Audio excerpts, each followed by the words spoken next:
Hi everybody, I'm Janet Steele, a Programme Manager from Commonwealth Writers, which is the cultural initiative of the Commonwealth Foundation, which is the Commonwealth's agency for civil society. And we're here today to talk about our new anthology, which is called We Mark Your Memory. And I'm here with two of the writers from the anthology, as mentioned before, Athol Williams, Deirdre Jonklas Kadiraman, and Simit Bhagat, who's joined us from Delhi, who's a filmmaker, and will be showing his film very shortly. We Mark Your Memory is an anthology that's written from descendants of indenture. There are many people around the world that don't know anything about indenture, so I'm just going to give you a very brief introduction to it. So, in 1807, when slavery was abolished, the British needed a new form of labour in order to work on the plantations: sugar, coffee, rubber and tea. And they found this labour, the majority of this labour, from India. They took between 2 to 3 million workers, men and women, from India, shipped them out from Kolkata and Chennai, which was then Madras, and took them to around the empire, which was the Caribbean, the Pacific, Southeast Asia, East Asia, and Africa. They were indentured for a minimum of 5 years. So they were bonded to the plantation owner for 5 years, where they worked for very little pay, very long hours, and in very poor conditions. After that initial 5 years, they could then go back home. But they didn't have the money to go back home because they couldn't afford the fare. And so the plantation workers came up with an idea of doing another 5 years, and they promised the workers that after the second lot of 5 years, they would then pay their return fare home or offer them some land. So this is what happened. This was the start of migration. The diaspora now around the world of South Asia and India, well, Indians to be very precise, is 15.4 million people. And an awful lot of those people are descendants of indenture who were taken out over, well, between 200 and 100 years ago. This year marks the centenary of the abolition of indenture, which is why we've marked this book. We've come here today to talk about it, and now I'm going to introduce the writers who are going to talk about their work in it, plus some of the themes that are covered. Thank you. So I'm going to start off by introducing Simit, who's going to talk about his film, which is going to be screened up there. So Simit, you've got a microphone. Yeah. Hi, thank you, Janet. So we are going to be seeing a 10-minute part of a film called In Search of Bidesia. It's a feature-length documentary. It's about 90 minutes. It's basically about my journey in the Bhojpuri landscape of UP and Bihar. So generally not many people are aware that there is something called as Bhojpuri folk music, because in India when we talk about folk music, Rajasthani music or music from Gujarat is what it basically represents. But this film talks about Bhojpuri folk music, and it looks at the stories of 5 folk musicians who are continuing this tradition which has been going on for generations now. And the film that we are going to be showing today is a 10-minute part, and that part looks at how the stories of separation, the stories of migration that happened during the British Raj are being reflected today in through folk music. So we are going to be showing it of the film which looks at endangered migration.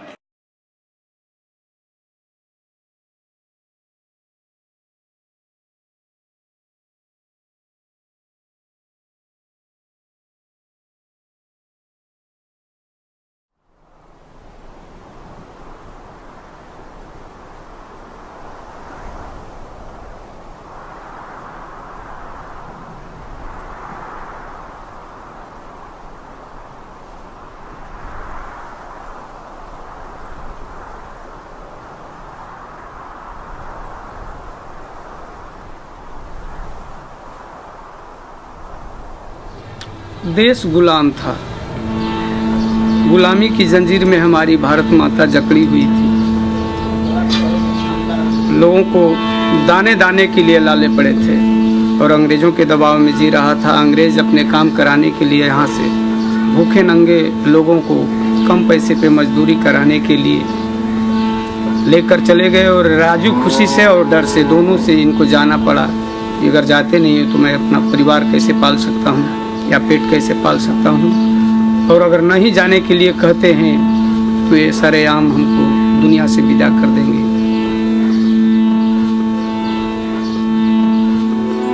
जाने का कारण मेरा यही था। देशवा गुलाम रहे भारत रतनवा, रहे अंग्रेज के शासनवा हो। ले गईले हमरा के पापी बेईमानवा, अंग्रेज अपने वतनवा हो।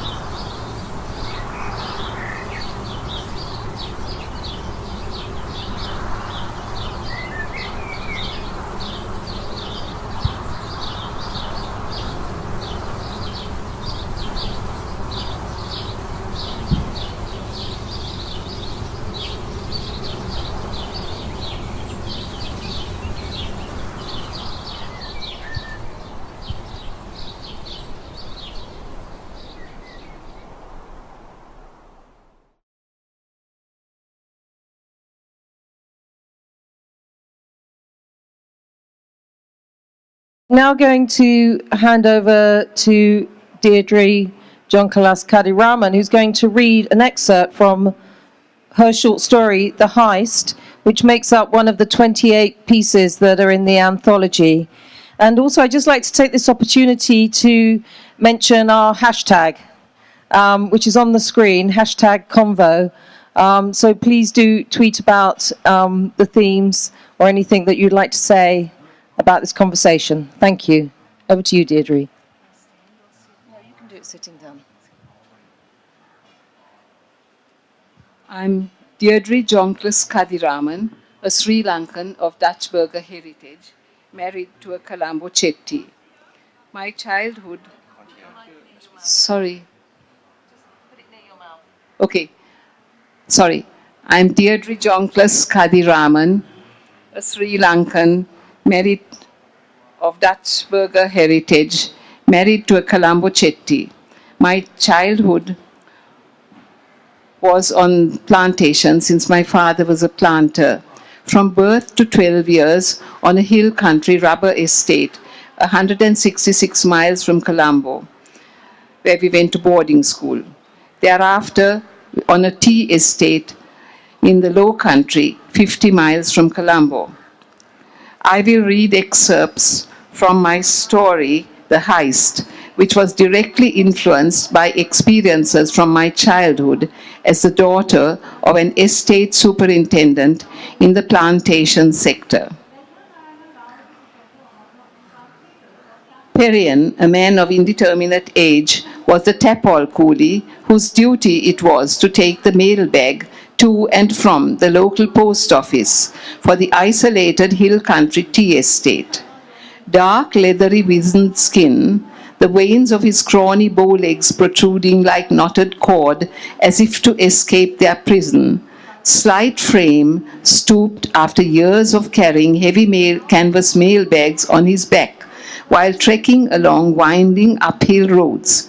Fiercely independent, his rejection of progress was vociferous. He had no need of a new bicycle offered by Ron, the estate superintendent. His legs had not betrayed him in 2 decades, walking around 10 miles each way daily, barring weekends, from his living quarters in a line room on the estate to the post office in Passara town and back. Ron, the estate superintendent, and his wife Nadine planned to celebrate their wedding anniversary in style. Their 10 years on a remote upcountry tea estate in the Uva district had at times been lonely and monotonous, except for club days, tournaments, and special occasions at the Planters Pasara Gun Club, where 2 World War II cannons stood at either end of the veranda. The Uva Club in Badulla held similar events, and there were bi-weekly English movies in the cinema in Pasara town and occasional dinner invitations. Their guest list of 40 included 8 house guests arriving from Colombo, 166 miles away. Also invited were planters from neighboring estates in Pasara within a radius of 11 miles, accustomed to night driving for social occasions, measuring distance by time taken. Bachelors in planting circles outnumbered females, so when tipplers gravitated towards the bar, others evened out as dancing partners. Brilliant. Thank you, Deirdre. So Deirdre's story is from her experience of growing up on a plantation, and we thought we wanted to include that story because it's the only one written from the planters' point of view. All the others are written from the indentured workers' point of view. And Deirdre, we brought her over from Sri Lanka, so thank you so much, Deirdre. And now we brought Athol all the way over from Cape Town, South Africa. So Athol, would you like to introduce yourself and talk about your work? Thank you. I'm Athol Williams from Cape Town, South Africa. As Janet said, I'm a 4th or 5th generation descendant of Indian indentured labor that came to South Africa. And indentured labor came to South Africa between 1860 and 1911. Around 150,000 Indians arrived on the east coast of South Africa to work either in the sugar plantations or in the coal mines. And when I say my surname is Williams, you would rightly say, well, that doesn't sound like an Indian name. And this is part of, I think, what happens with indenture was the erasing of history, the erasing of memory. So my family surname is in South Africa is Balakistan. And even that name you wouldn't find in India. And the best we can tell is our family name was Balakrishnan. And when my ancestors arrived in South Africa, the officials heard it as Balakistan. And so we're a small community of Balakistans in South Africa. Still doesn't explain Williams, right? So my grandfather, around 1915, whose surname was Balakistan, was quite an enterprising person and discovered, because of the restrictions on Indians in terms of land ownership in South Africa at the time, if he could reclassify himself as what South Africans call coloured, which is still what I'm classified as today, if he could reclassify himself, he would have better economic opportunities. And so he migrated from where he lived in the country to the Cape, changed his surname to Williams, and as they say, the rest is history. So all my grandfather's descendants are named Williams, all the rest of our family is Balakistan. And I tell that story partly because of this idea of erasing of history, erasing of language, erasing of religion. I don't know where my family's from in India. I don't know what our surname is. I don't know what our religion was. I can guess. And so we have to imagine who we are. And I think identity and belonging are so important to us as humans. And so when that gets truncated, I think it leaves you isolated and a sense of loss. I think also, just getting to my poem, often there's a sense of shame of being a descendant of indentured labor or being a descendant of slaves. And so I proudly say I'm a descendant of indentured labor because that is my history, and I carry it proudly. Because I think in South Africa we've had the shame around it, and so we've self-erased. We've erased our own history, and so very few Indians in South Africa talk about being descendants of indenture because of the shame around it. So this poem is called Erased, and it's a fictional account of a child speaking to his father, asking his father about their family history. He swatted at my question with the Morning Times rolled up tight, his brow like cobras uneasily lying side by side. He looked up at me above his glasses, left corner of his mouth hooked up. Sweat boulders hurried down his face as if to escape some horror in his memory. Where do we come from, Daddy? Swing, swipe, the newspaper baton went. A swatter at imaginary everywhere flies in summer's flames. He cursed my intrusion of his peace, and the sun's intrusion of his shade, and my questions dusting of the suitcase of hidden pain. He lied like a colonial judge, but I knew the truth. I could smell the boiling rice and milk of Pongal, overflowing with jaggery and cashews and raisins. I could hear the priests blow their conch shells. I could feel the clickety-clackety heartbeat of a train in my veins. That train that rumbled from the slums of Madras with its cargo of dreams into purgatory, the miles of the Indian Ocean salty with the tears of our grandmothers. To the labor camps of Natal's sugar plantations, to Transvaal's gold mines, to the empty tables at the foot of Cape Town's mountain. One day he showed me a map of India. See, there is no Madras. But I knew the truth. Madras was erased, wiped from the map, like our dreams, like our house in District 6, erased, like our name, our tongue. Thank you so much. Wonderful poem. I'm just going to have a quick conversation now with the panel about how little is actually known about indenture around the world. I'm going to ask that question, so I'm going to ask it to you first, Simit. What was your knowledge of indenture, and why do you think so little is known about it? In fact, I have a very interesting, like when I was growing up, we are crazy about cricket, right? So every time India played West Indies, I used to wonder, like, why do we have players like Shiv Narayan Chanderpaul? Why do we have Ram Naresh Sarwan? Why do we have Darren Ganga? These are all Indian names, and why are they playing for West Indies? Like, I remember having this discussion with my friends that about this, but I never really had an answer because that was not something that I learned in our history books. It was much later that I actually kind of found out about the history of indentured and the migration that happened and the people that were taken from parts of UP, parts of Bihar, parts of South India to various British colonies that I kind of found out about this long history. And one of the other reasons why it does not reflect, I think, in our history books is most of our efforts were focused on getting independence from the British colonial government. So I think that's the reason why most of the stories are focused about the independence movement, and this story kind of got lost somewhere. And also, officially in India, indentured, the practice was abolished in 1917. That was much before the independence. So I think that's one of the reasons why we do not really hear stories about the indentured. So, Athol, I'm going to ask you the same question in relation to South Africa. I think it is linked to this idea of partly a set of shame of people wanting to deny this history, but also, of course, in South Africa, our history in the last 100 years has been around suppression. Apartheid came into force in 1948, and that was again about suppressing non-white voices, non-white lives.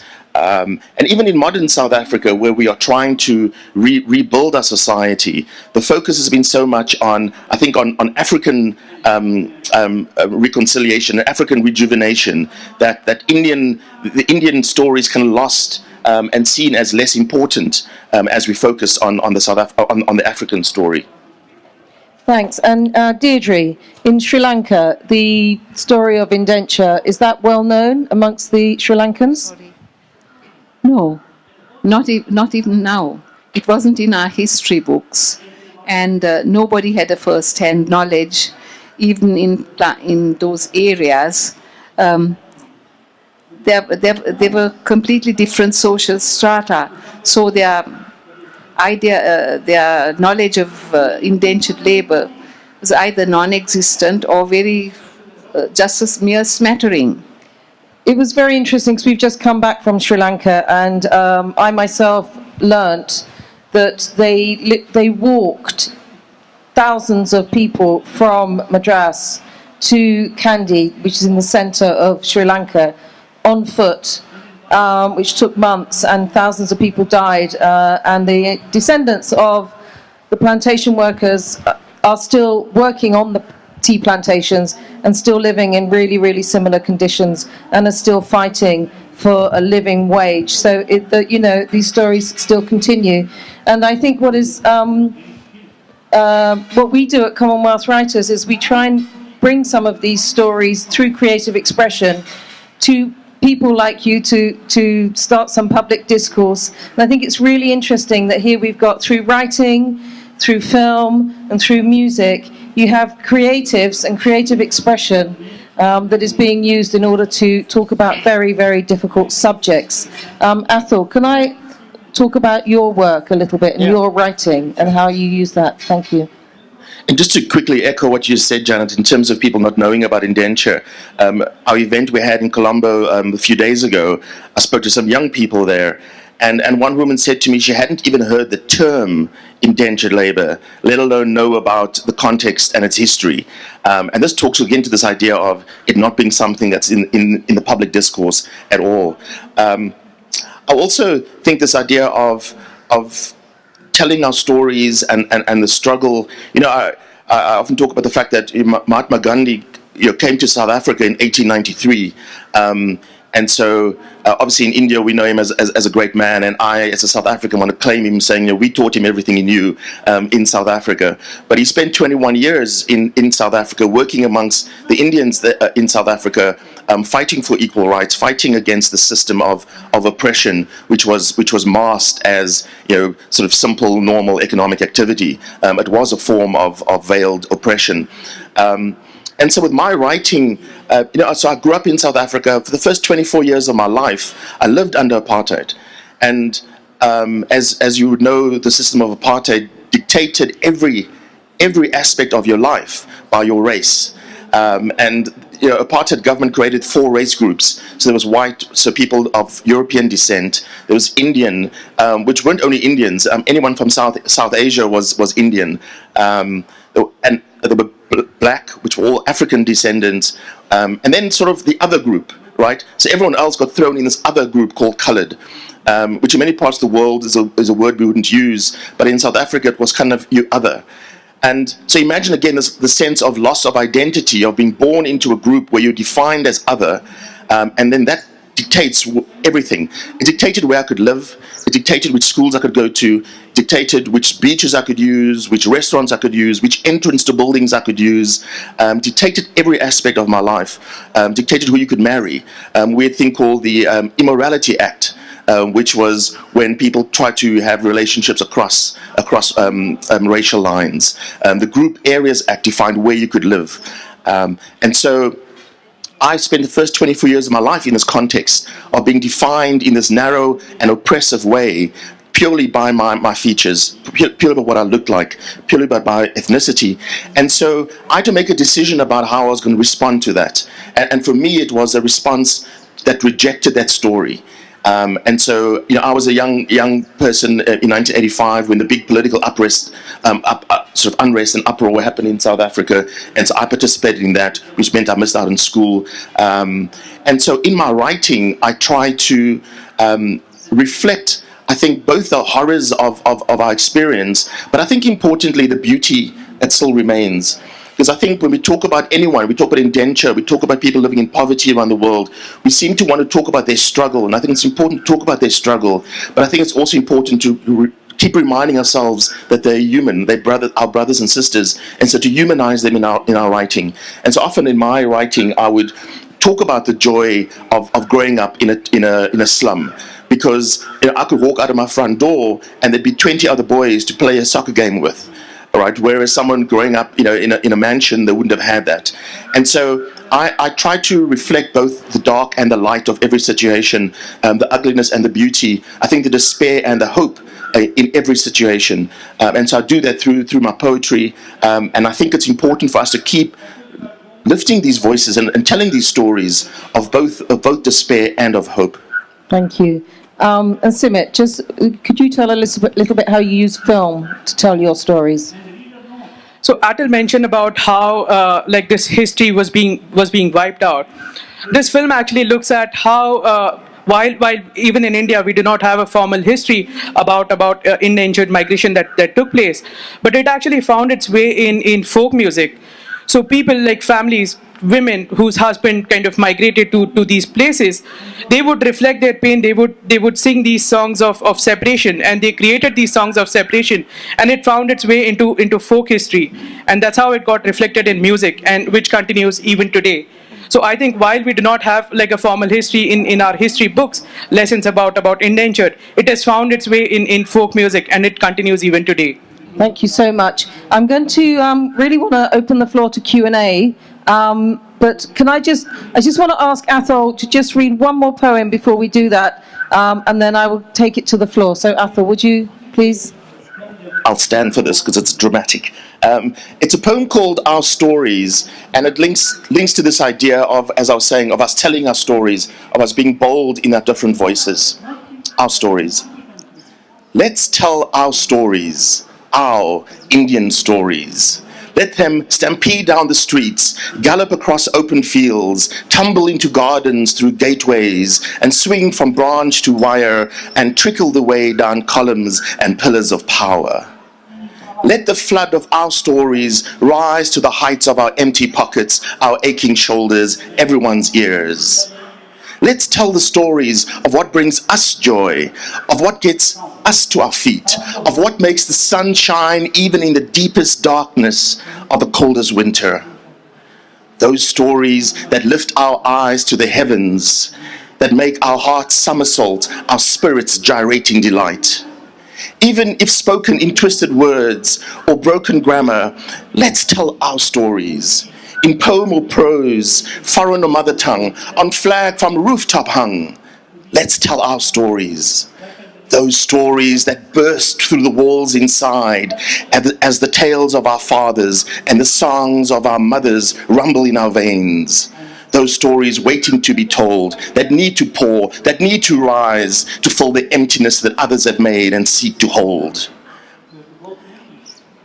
Let's tell the stories. Let's flood the roads of denial and the highways of ignorance with our stories. Let's fill the dams and the lakes. Let's top up the springs and streams. Let's pipe them to the fountains and channel them to the oceans and speak them to the clouds so when it rains, our histories and dreams pour in torrents. That we may be heard, our tongues unchained. That we may be seen, the dark veil torn.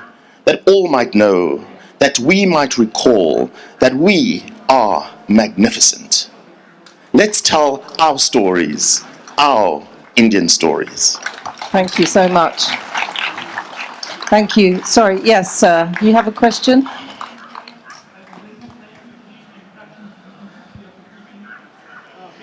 Sorry, we can't hear you. Not yet. Can you hear me now? A bit better. It's interesting that many of you said that the story of indenture. Sorry, sir, just 1 second. Many of you said that the story of indenture is not well known either in India or the places where the indentured laborers went to.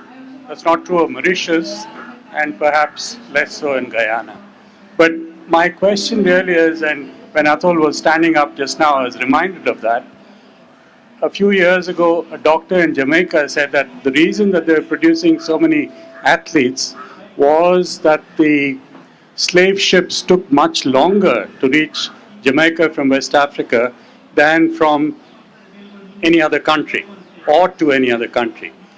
We don't see too much of that in terms of athleticism, except perhaps among some Caribbean cricketers.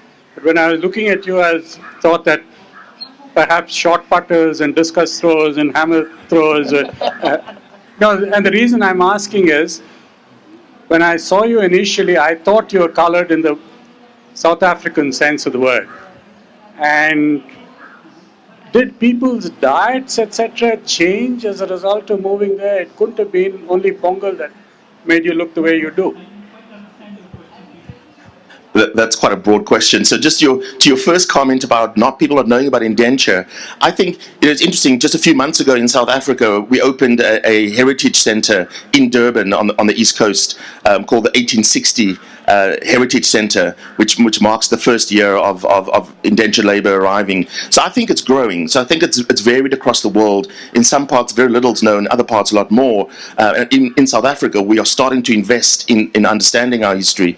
As to my my appearance, it's mixed. So on my father's line is Indian, on my mother's line is African and sort of Malay, Indonesian sort of slaves. So on both my lines, I'm a descendant of slaves on both sides of my background.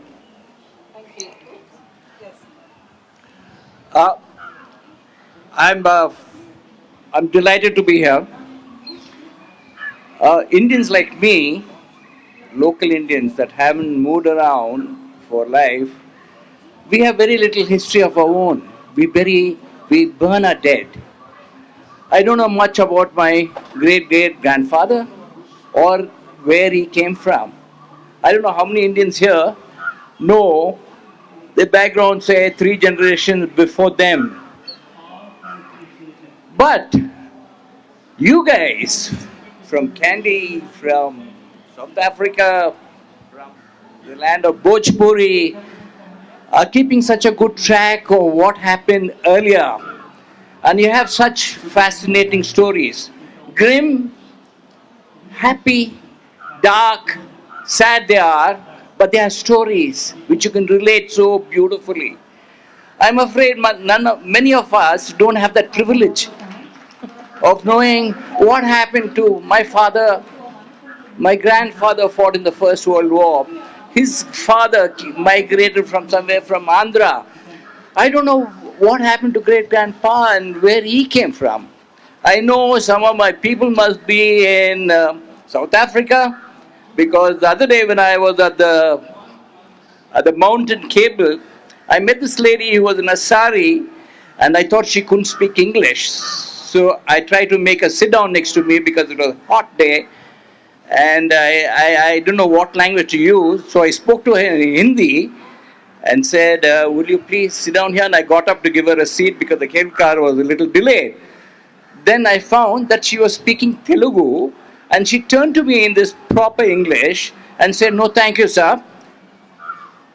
I'll stand for a while. And I was amazed. I said, this could be my relative. I've lost her. Thank you very much. Thank you. No, that's another way of looking at it, I guess. Do we have any? Yes, there's a lady in the back there. Do you have a microphone? Thank you. Thank you all very much. Those were very, very rich, moving stories.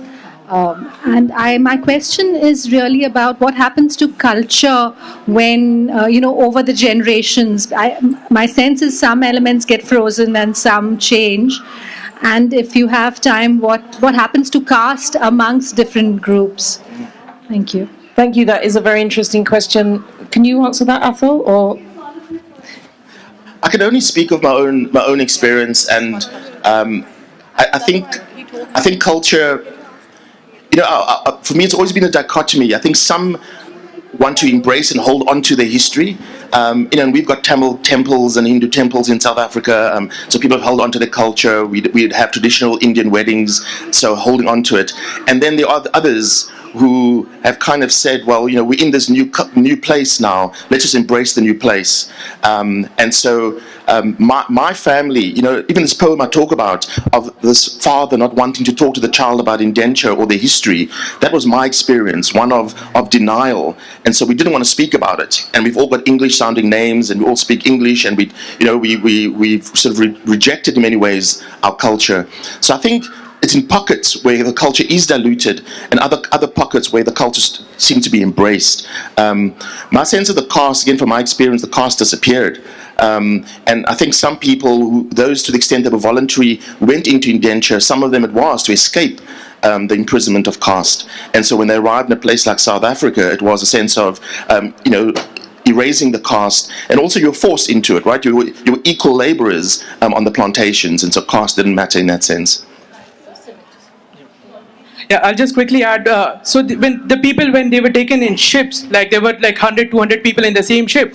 So they were Brahmins, they were Dalits, they were different people from different castes. So suddenly, and they started calling themselves Jahaji Bhais. So all the caste which was there back home, it suddenly kind of disappeared. And it when they went to these different countries, it took a different form. But the broad thing of caste kind of like started to disappear right during the journey itself. Thank you.